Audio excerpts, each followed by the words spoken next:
इसमें कहने में कोई संकोच नहीं है कि भाजपा ने या पूर्व मुख्यमंत्री वर्तमान कृषि मंत्री शिवराज सिंह चौहान जी ने कई नर्मदा यात्राएं प्रायोजित की, जिसमें मां नर्मदा के तट को लेकर बहुत सारी उन्होंने घोषणाएं भी की, परंतु वे सारी घोषणाएं 15 साल बाद भी सिर्फ घोषणाएं ही रह गई हैं, कागजों पर ही सीमित हैं, उनका कहीं भी क्रियान्वयन देखने को नहीं मिलता।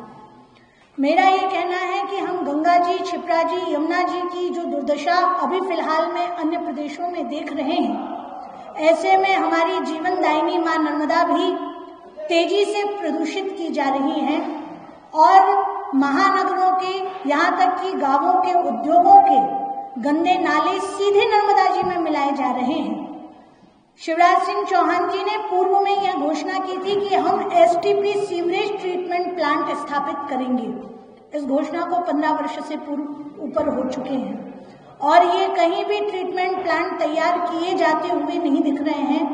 मंडला में कदाचित दिखते भी हैं, पर उनका काम इतना धीमे गति से है कि आप उन्हें न के बराबर ही समझिए। दूसरा, नर्मदा जी में तटवर्ती क्षेत्रों में लिफ्ट इरिगेशन की सुविधाएं उपलब्ध न होने की वजह से वहां के कृषक जो भूस्वामी हैं, 10-20 एकड़ के स्वामी होने के बाद भी पलायन करते हैं, दूसरे प्रदेशों में मजदूरी करते हैं, जिसमें आदिवासी वर्ग अधिक प्रभावित होता है। साथ में जब हम नर्मदा पथ की परिकल्पना करते हैं तो कागजों में तो दिखता है, परंतु नर्मदा पथ कहीं भी नहीं दिखता।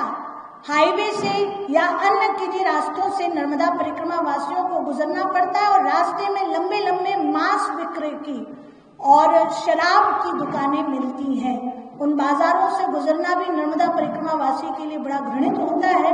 मैं इसलिए कह पा रही हूँ क्योंकि शिवराज सिंह चौहान जी ने ये घोषणा की थी कि हम नर्मदा और जी के 5 किलोमीटर के क्षेत्रफल में कहीं भी शराब विक्रय नहीं होने देंगे। तो ये बात भी कि वह मार्ग पे ही ये दुकानें हैं जो अत्यंत श्रद्धालुओं को आहत करती हैं। इसके अतिरिक्त जो मैंने चलते हुए देखा, कृषि क्षेत्र जो नर्मदा तट पर हैं, परंतु कृषकों को महान जल संकट का सामना करने की वजह से वहां पर सूखा पड़ा हुआ है। वे क्षेत्र 25 वर्ष पिछड़े हुए हैं।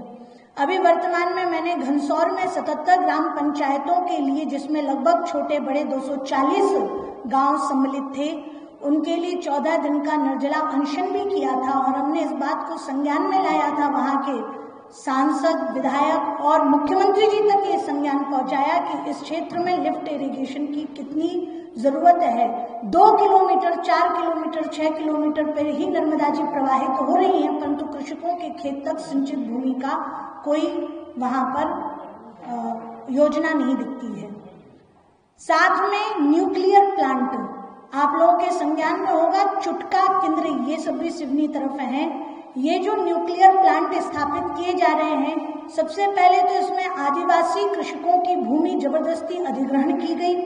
इसके अतिरिक्त यह भी योजना है कि नर्मदा जी मात्र 2 किलोमीटर पे, तो वहां से वे जल लेंगे बिजली उत्पादन के लिए और साथ में जो भी अवशिष्ट परमाणु पदार्थ छोड़े जाएंगे वो सीधे नर्मदा जी में मिलाए जाएंगे।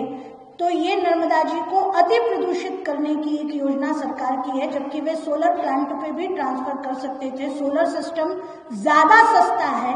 मेरी दिल्ली में वैज्ञानिकों से भी चर्चा हुई थी और उस चर्चा में उन्होंने स्पष्ट किया कि जापान, इटली आदि देशों ने भी इस प्रकार की परमाणु योजना को, जिससे बिजली बन सकती परमाणु द्वारा, उस योजना को फेल बताया, क्योंकि उससे मानव की स्वास्थ्य पर, पर्यावरण पर, सब पर बहुत ही घाती प्रभाव पड़ता है। तो ये जो न्यूक्लियर प्लांट वाली समस्या है, मैं ये मानती हूँ कि ये न्यूक्लियर प्लांट कहीं और अन्यत्र स्थापित किए जाने चाहिए। साथ में आप देखेंगे जो मेरे संज्ञान में एक बहुत जरूरी बात आई है, किसी भी घाट पे आप नर्मदा जी के बड़े चले जाइए, आपको गीली रेत का उत्खनन दिन दहाड़े मिल जाएगा। और आप यदि 112, 181 पर कॉल भी करते हैं कि यहाँ से रेत उत्खनन हो रहा है, तो आपकी सुनवाई नहीं होगी। शिकायत दर्ज करने का ये प्रावधान ही खत्म कर दिया। वहां से जवाब में यह आता है कि रेत की शिकायत आप क्यों कर रहे हैं, कोई और गंभीर समस्या हो तो बताइए। ये मेरा स्वयं का अनुभव किया हुआ है। तो कहने के तात्पर्य है कि नर्मदा जी के तट पर परिक्रमा वासियों की स्वच्छता के लिए, उनके रहने के लिए बहुत सारे दावे और कई नर्मदा यात्राओं को प्रतिवर्ष स्पॉन्सर करना ये भाजपा करती है, परंतु इसे जब भूतल पर जाकर आप देखेंगे तो इसमें से कुछ भी नहीं होता। आखिरी बात जो मैं जरूरी कहना चाहती हूँ कि नर्मदा तट पर जो भी प्राचीन जंगल थे, चाहे अमरकंटक के जंगल हो, चाहे अन्यत्र मंडला आ जाइए, डिंडौरी आ जाइए और नीचे आते जाइए, जितने भी तटवर्ती जंगल थे वे सब अंधाधुंध काटे जा रहे हैं। सभी जगहों पर मैं सीधे नाम भी ले सकती हूँ कि बड़े बड़े प्लांट्स, चाहे वो अडानी जी के हों चाहे अंबानी जी के हों, लाने के लिए सरकार बेचैन है और 6 करोड़ वृक्षारोपण करने की घोषणा की थी माननीय कृषि मंत्री जी ने, शिवराज सिंह चौहान जी ने, कि 6 करोड़ वृक्षारोपण हम उभय तटों पर करेंगे, जिसके बदले में अंधाधुंध बड़े बड़े प्राचीन वृक्षों की कटाई की जा रही है। बहुत तेजी से जंगल काटे जा रहे हैं।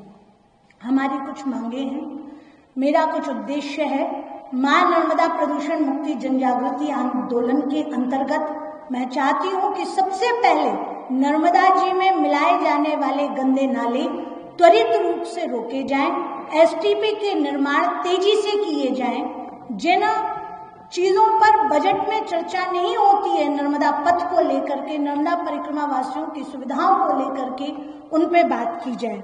हम चाहते हैं कि जो भी गंदगी नर्मदा तटों पर होती है उसके निपटान हेतु दंड का प्रावधान किया जाए कि यदि कोई नर्मदा जी के तट पर गंदगी करेगा तो उसे इतने रुपए का जुर्माना लगेगा, ताकि कोई भी सर्फ साबुन या गंदगी वहां नर्मदा तटों पर ना कर सके। और जो उद्योग नर्मदा जी में डायरेक्ट अपना ड्रेनेज मिला रहे हैं, गंदा पानी मिला रहे हैं, अपशिष्ट पदार्थ छोड़ रहे हैं, उन पर भी कार्रवाई की जाए। इसके अतिरिक्त नर्मदा जी में पीओपी की मूर्तियां विसर्जन करने पर प्रतिबंध लगाया जाए, अन्य वैकल्पों पर ज्यादा प्रोत्साहन दिया जाए। साथ में नर्मदा पथ पर जो शराब और मांस की दुकानें हैं उन्हें वहां से अन्यत्र हटाया जाए, उन पर प्रतिबंध लगाया जाए, कहीं और स्थापित किया जाए। नर्मदा पथ निर्माण के लिए बजट में, चूंकि अब विधानसभा सत्र शुरू होंगे तो उनमें इसके लिए कोई तट विकास की और नर्मदा संरक्षण की विशेष योजना तैयार की जाए। साथ में एक चीज जो मैं आपके संज्ञान में लाना चाहती हूँ कि नर्मदा जी से राजस्व शुल्क, जिसे कहते हैं रेवेन्यू, सरकार को बहुत मात्रा में मिलता है। रेत के माध्यम से, बिजली के माध्यम से, तमाम माध्यमों से नर्मदा जी से बहुत सारा राजस्व सरकार वसूलती है।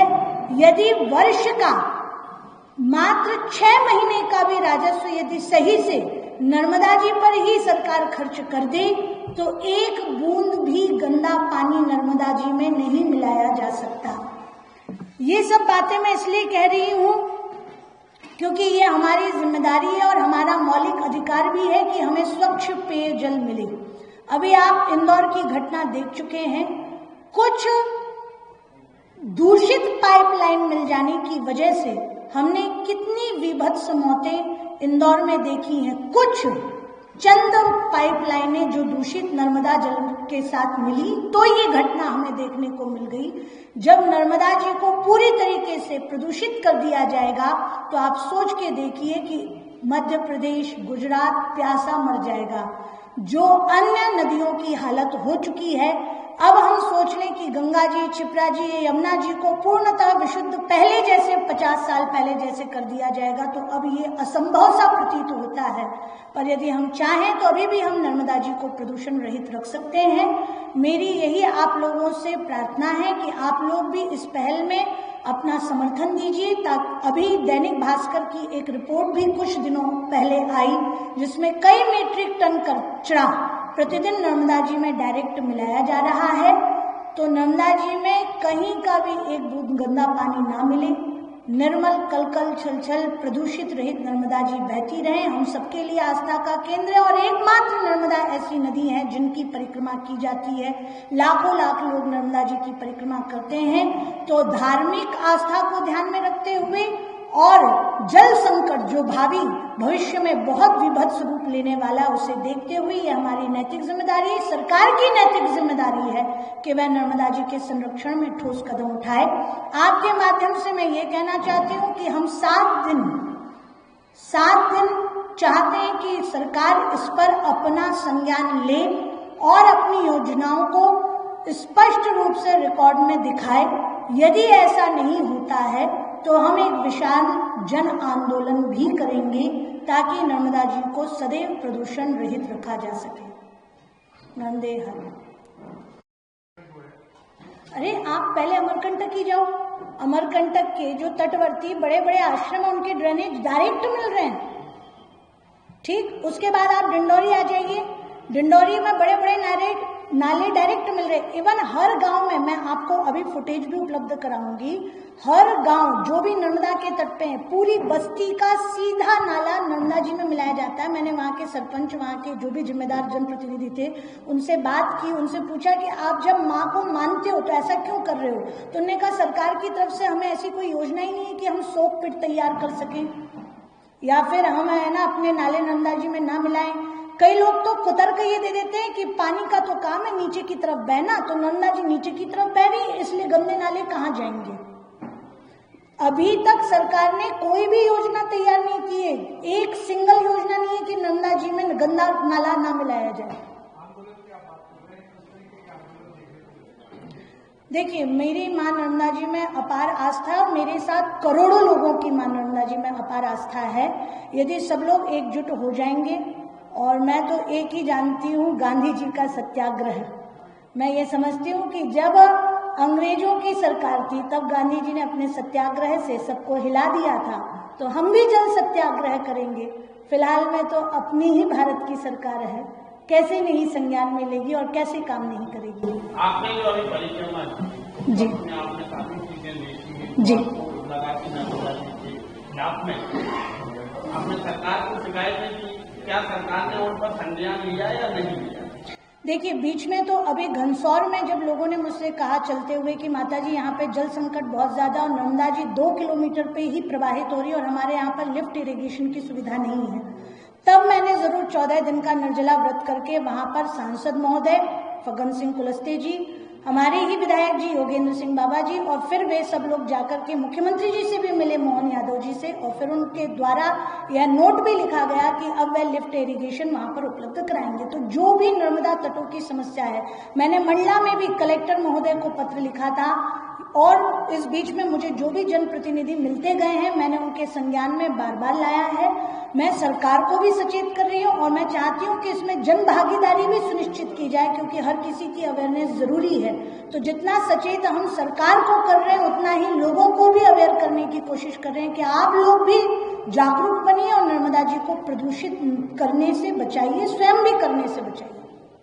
इस प्रेस कॉन्फ्रेंस का उद्देश्य यह है कि मां नर्मदा प्रदूषण मुक्ति जनजागृति आंदोलन के अंतर्गत हम लोग मध्य प्रदेश धर्म एवं मंदिर पुजारी प्रकोष्ठ के तत्वाधान में मां नर्मदा जी को प्रदूषण रहित रखने के लिए सरकार से मांग कर रहे हैं। सबसे पहले एसटीपी सीवरेज प्लांट महानगरों में तेजी से तैयार किए जाएं, इन्हें बजट सत्र में भी पेश किया जाए। साथ में नर्मदा तट पर लिफ्ट इरिगेशन की सुविधाएं कृषकों को उपलब्ध कराई जाए। मांस शराब का विक्रय बंद किया जाए। नर्मदा तटों पर नर्मदा पथ की तैयारी की जाए और इसे बजट में दिखाया जाए, इस पे क्रियान्वित कार्यवाही हो। रेत उत्खनन अवैध गीली रेत दिन दहाड़े जो निकाली जा रही है उस पर रोक लगाई जाए। नर्मदा जी को संरक्षण करने के लिए, संरक्षित रखने के लिए, प्रदूषण रहित रखने के लिए एक ठोस कदम उठाएं।